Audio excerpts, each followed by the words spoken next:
Welcome to The Subject is Moot, where everything we discuss is debatable. I am Dom, and across from me is... Michael. And a special thanks to Vinny and Quiz, the producers of the podcast. We want to hear from you, so write in your opinion, comments, or topics you want us to talk about to thesubjectismoot@yahoo.com, and we will bring them up during future shows. You can follow us on Twitter at TSIM_podcast, Facebook, and Instagram. You can watch us on YouTube, listen to us on Spotify, iTunes, iHeartRadio, libsynradio.com, and more. Just Google The Subject is Moot podcast, and you'll find us. Behind the mics for episode 38. The big 38. Mike, are you ready? Always. We have a lot of fun stuff to talk about. Light show. I think we'll just catch up on a bunch of things. Cool. But before we get started, we need to thank Sweetwater for providing music instruments and pro audio since 1979. They have excellent products, pricing, and customer service. They also offer interest, free financing, free shipping, and a free 2-year warranty, which comes with nearly every product they offer. Do they now? They do. Oh. And they also give you candy. They are located in the United States in Fort Wayne, Indiana. Call 800-222-4700 for sales assistance, technical questions, or advice. I would love to visit them. You can visit their website for now. I would love to visit them. So would I. We'll get there one day. Someday. But for now, you can visit their website. Are you hearing us, Sweetwater? Bring us out to your store to do a show. Also, check out their website, sweetwater.com. That's the quick fix right now. Would also like to thank Musicians Practice Gloves for those musicians who need to wear gloves for various reasons: medical conditions, sweaty hands, outdoor gigs, warm or cold weather, and many more. Many people write in that this helps them play smoother, better, and faster, and definitely I am one of them. It may not make me a great bass player, but definitely gives me the confidence to play because I have hyperhidrosis. Sounds a little fancy for sweaty hands because I am a sweat hog. It's all here. It's not there. Unless you're a guitar player, then it's here. You're a guitar snob. And here. Visit musicianslive.org to check out the gloves, how to order, sizing charts. Well, actually, different ways you could size. Actually, not different ways, but the way you could actually measure your hand to order the proper size. musicianslive.org. Mike, why don't you take the bull by the horns and lead us out? The AOP? Why not? Artist of the Podcast coming up. Let's go. Artist of the Podcast this time around is a band called, I think it's Patema? I'm not sure exactly how you say it. It's Patema. Their only record they have out is called Fathom, and you can find them on iTunes, I believe Bandcamp. Great band. It's like vocals this time. Another change. Got some vocals. No more. I've been backing off the instrumental stuff a little bit for you. I'm proud of you. I appreciate You're that. really making strides in 2020. Very proud of you. Yes. Appreciate it. Making strides. It's cool. It's like, obviously it's like prog metal, a little less busier than some of the other stuff that I like and listen to, but good songs, really good singer, just a great band all around. Would you compare them to, no, let me rephrase that. Let me take that back. Would you say that the style of music by Patema, and if we're pronouncing it correct, is almost like an Enchant type slow progressive rock? I'd probably compare them a little bit more maybe Circus Maximus or Seventh Wonder, where it's kind of like a mixture of progressive plus a little bit of like just straightforward rock and metal. Remember, there's only one Enchant. I know I go on and on about Dream Theater, but that's Enchant's why, right next door to Dream Theater. And that's why I rephrased the question, because I didn't want to insult you. No, because you're very easily insultable when it comes to Enchant. Being the guitar snob. No, wow. And your band. My bands, my artists, yes. Mike's band snob. That's what you are. So let's play. A selection? This is a very nice tune. Good stuff, too. They're a good band. They're classy. It's classy. Stay classy. I may have to fast forward a little bit because it may take a little while to pick up. I believe they're out of New Mexico. I hope I'm not wrong. Forgive me if I am.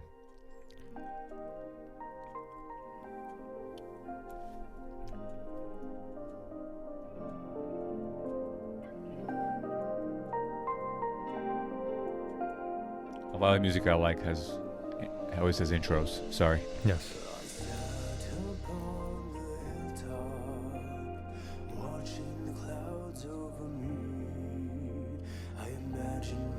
I just got your enchant reference.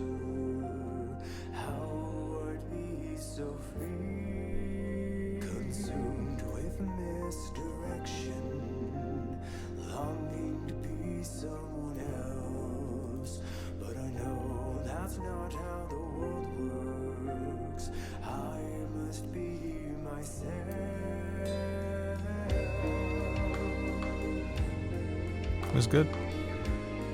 It was good. I listen to stuff that's good and great. Remember that. Even your pop music. Wow. So I think we need to just fast forward a little bit. Go ahead. Gives people the idea, at least. You can head to their Bandcamp or iTunes and This is soak it up. This is the middle of that same song. That's nice. Nice little riff.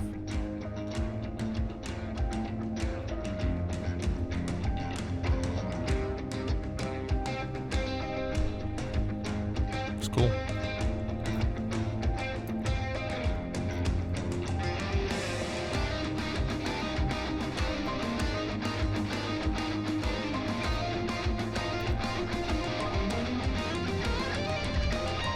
Nice. Very much.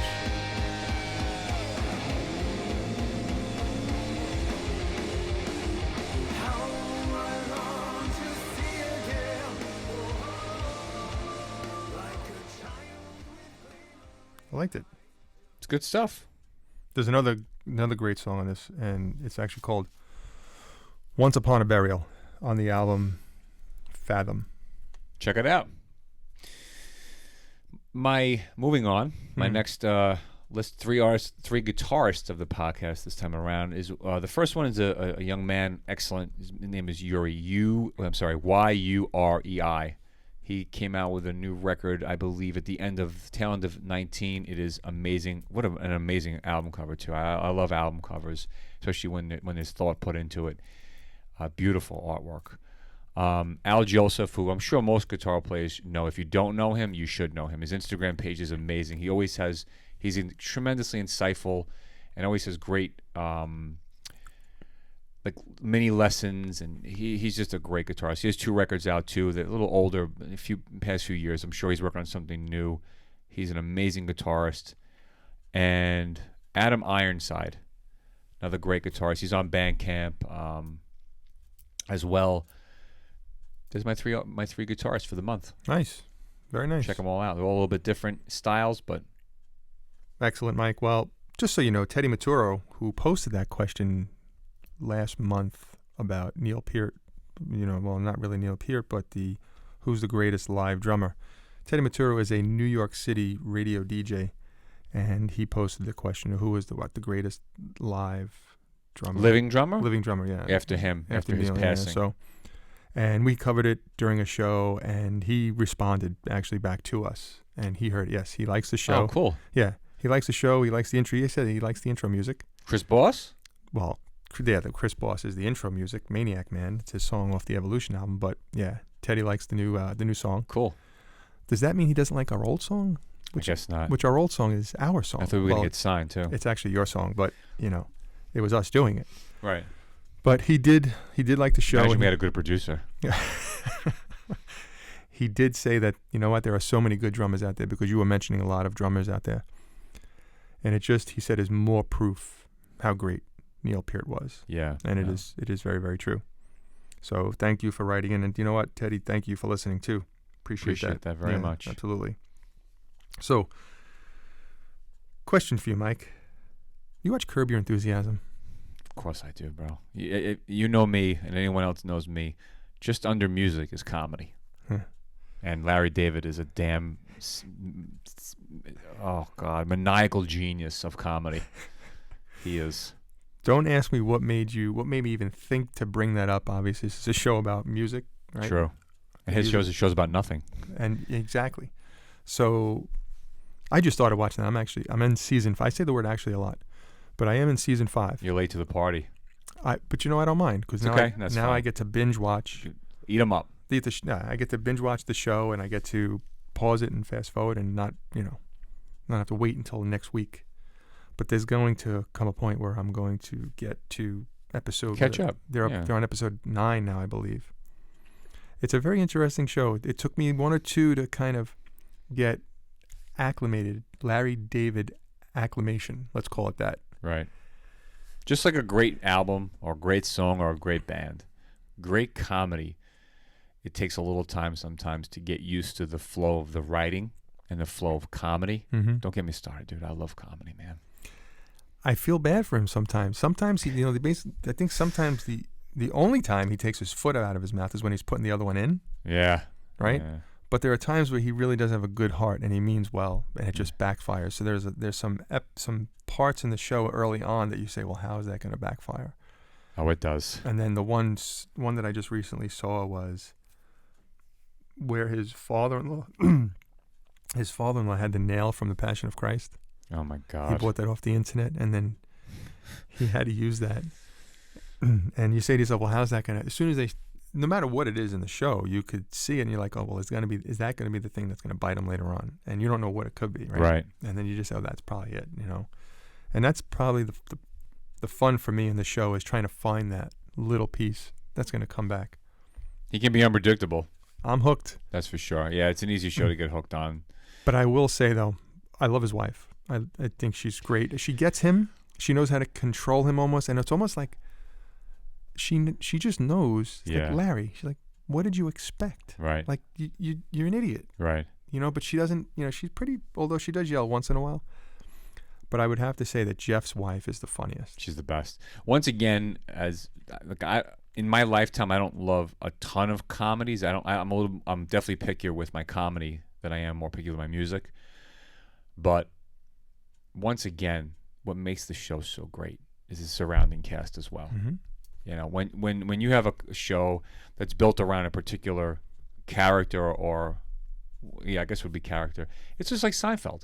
The more I watch, as much as I love it, the more I watch it, when I talk about to people with Seinfeld, it comes down to, you look at all these other artists, these other actors or side characters on the show that may have been only on once, but for me, they're so memorable because their performance was so amazing, and the timing of their comedy, along with how they interacted with the other characters. It's like when I first started watching Curb, it took me a little bit to get used to it, even though because it's different than Seinfeld. And I was never a big Richard Lewis fan. I was never a big Ted Danson fan. Oh, but you in didn't like the Cheers? show, no, really? Yeah, in the show, they're so great because of their interactions with him and how they are. Who's the tall guy who's... Oh, Super Dave is fantastic, man. He just passed recently, unfortunately. I know. I haven't watched the new season yet, but he's going to be missed hardcore. I know. But yeah, Super Dave was used to be on David Letterman. Mm-hmm. So that's how I knew him from when I was a kid. But yeah, I don't know. What's his character name? For some reason, I'm just bad with names. Funkhauser. What's it? But when his dad passed away and he put his club in the casket. David's a psycho, dude. He's a psycho. He's so brilliant. He really is. I love his writing. But it could be a little off-putting at times. Some people feel uneasy about sometimes the subject matter or whatever. And I'm not going to compare it, but just like South Park, it's topical, it's fun, and it's comedy. And people have, especially nowadays, we have to start lightening up a little bit. And recently, one of my favorite shows of all time, which I struggle to identify which I think is better, Seinfeld or The Office. Mm-hmm. People were trying to bring The Office back, and The Office is a very special show to me. Because you were guest appeared on a couple episodes. I wish. Oh God, dude, I would give anything to have worked on that show with that cast. That cast was amazing. Don't you want to beat up Steve Carell? I mean, you want to just beat the heck out of him. You want to take him back in that warehouse where he played basketball. Remember that? Yeah. Well, the thing about that is, it's just like anything else with TV.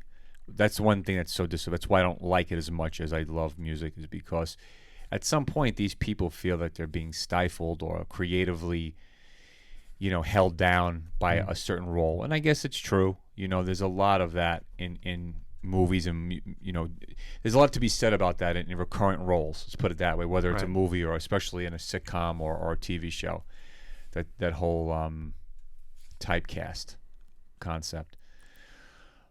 But it broke my heart when Carell left.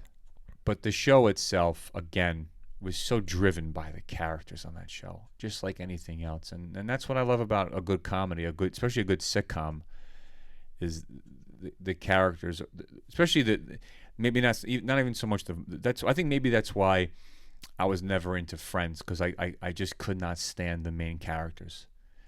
Sometimes or even anyone else on it, because I really never gave it that, because I just can't stand the whole concept of that show.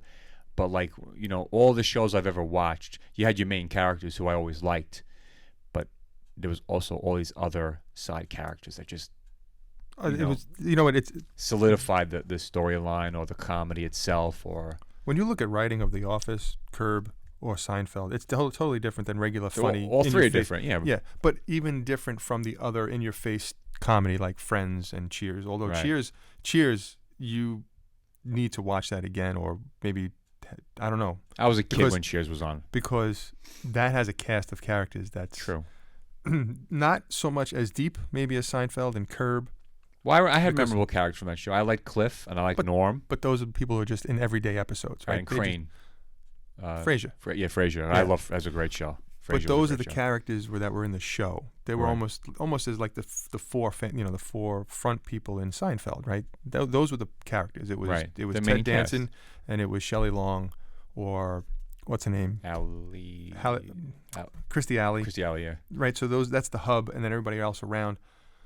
But that's a funny show, and there's spin-offs obviously with that, with Frasier and things like that. Frasier, I loved. But It was a very smart show. It was good. it was. So anyway, I just don't know why I brought that up, but I just figured I'd throw that out there. We don't have to always talk about music. No, but Just 99% of the time. 99%, right? So, question for you, and I know that you reach out to artists to get permission to play their music. Off the top of your head, and I kind of like playing samples like we just did with Sure. Padma. Do you have anybody that you could maybe just give another sample, another good, kind of melodic, similar to that maybe? Or what I've been listening to lately. Probably, I mean, one of the guitarists that I've spoken to about playing his music from a while ago too. He gave me the okay. I don't know what it took us so long. It's my fault. I Built the Sky. It's kind of all one word. I Built the Sky. His name is Rowan Stevenson, out of the UK. He's been touring lately too, which is exciting. Unfortunately, not here in America, but which is great for him. I'm glad to see stuff picking up for him. I've been following him for many years now Rowan? too. Well, he goes by I Built the Sky. Oh, okay. Yeah, his name is Rowan Stevenson. That's the guitarist's name. But yeah, the artist, and the new album that came out, I believe in November. November was a great month for guitar. November 2019. But the new album, all his stuff I love, but the new record was great. He just gets better and better every album. What's the name of the album? Now you're really picking my brain. I have so much music in my head. I Built the Sky. You have Up Let me see. Into the Ether.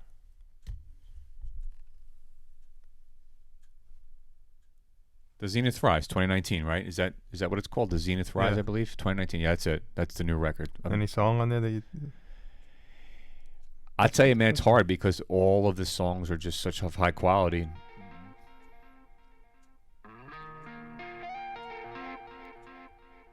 An intro? Well, it's only a 4 minute and 5 Yeah, minute his song. stuff isn't like. He gets done a business. Wow. There's no prog length, in his writing. Now they're all between 3 and 6 minutes Yep. long. All good stuff. Yep.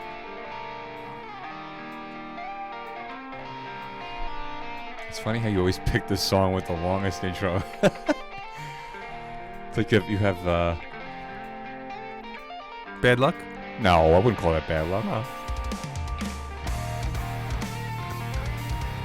Sweet.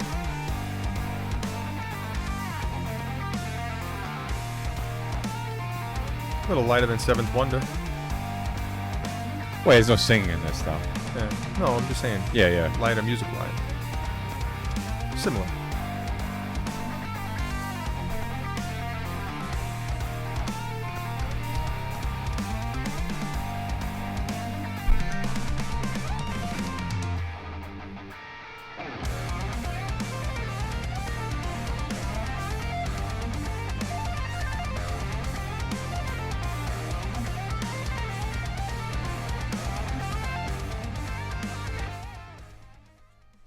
All right, let's go to another one really quick. Let's see.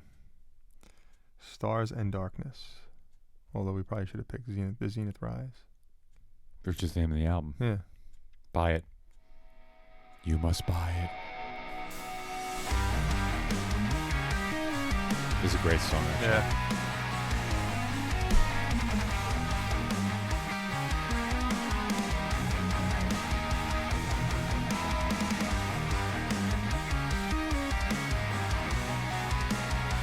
Yeah, he's so great. God.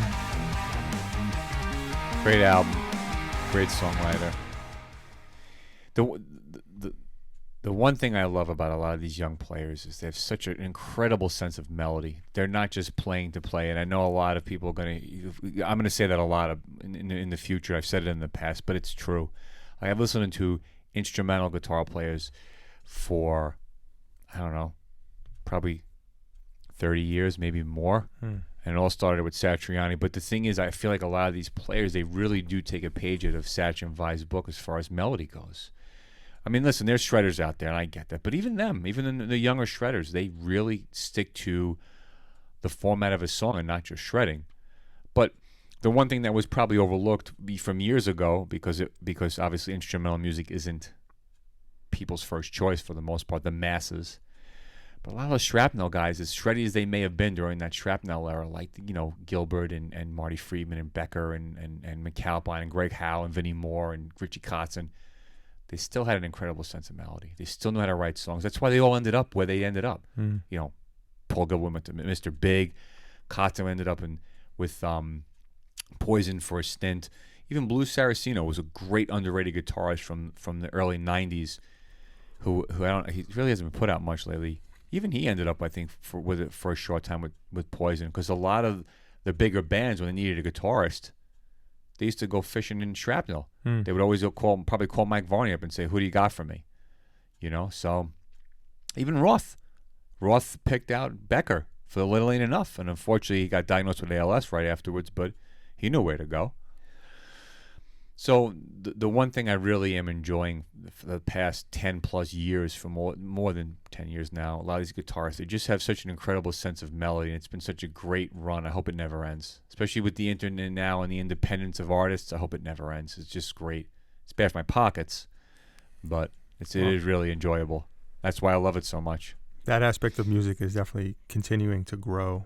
Not mainstream, but you know what? At least it's still there for you. It's cool. It'll never be mainstream. And that's fine. You don't need it to be. It's there for you. It doesn't have to be commercial to be good. So. I just wish that the people who do like it and do love it would support it a little bit more. You know, where, you know, CDs, vinyl, shirts. It's hard. I know people don't want to come out of their pockets when everything is either free or you're paying for a monthly subscription. Why would you buy? You know, but it does help the artist. But I'm not going to go on about that anymore. Well, all good stuff. Thank you, Rowan. Time to wrap this up. We want to hear from you, so write in your opinion, comments, or topics you want us to talk about too. The subject is moot@yahoo.com, and we will bring them up during future shows. You could follow us on Twitter at TSIM_podcast, Facebook, Instagram. You could message Mike on Instagram at, let's see, what is it? Mike_TSIM. Pick his brain. That's another way to get in touch with us. You could follow us on every other platform to listen or watch the podcast. For now, I am Dom, and across from me is Mike, and we are out.